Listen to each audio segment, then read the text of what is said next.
Do you have a lot of development pressures? I would imagine with Austin becoming as genteel as it has in some perspectives, there's always that sort of like Portlandia, that kind of keep Austin weird moment.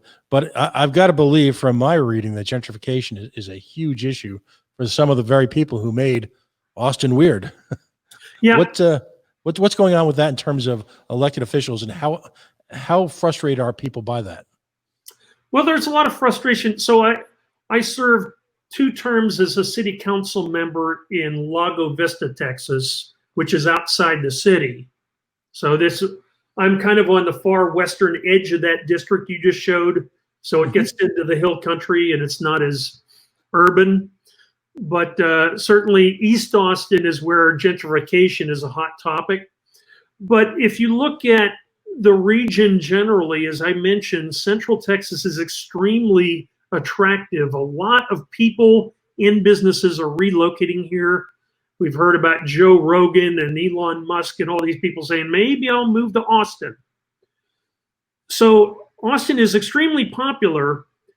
The concern I have, and I've been expressing this for a while, is it sustainable when you have government trying to stimulate growth through tax incentives and corporate welfare schemes?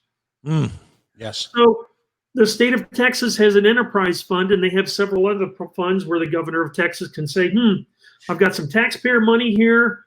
I can be the champion of the world by getting some Fortune 500 company to come in and say, I am providing jobs for everybody. Is that sustainable?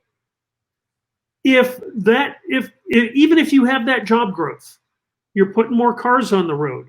Who's paying for that? You're putting more kids in schools. Who's paying for that? You're pulling more water out of the reservoirs and groundwater. Who's paying for that? More demand on the energy grid, more demand on public services and emergency services. So if the result is we attracted large corporations that grew our region, but it put more tax burden on people like me, is that sustainable? And that's the question I have to ask. There's studies that I've seen, a lot of studies that try to look at these policies and whether they provide a net jobs, and it's mixed. You see different results. I don't see studies that look at the actual impact on the region, on all the demands you put on infrastructure and who's paying for that. That's what I think we need, especially in Central Texas, but throughout the state of Texas. I want to see those studies before we continue these corporate welfare schemes.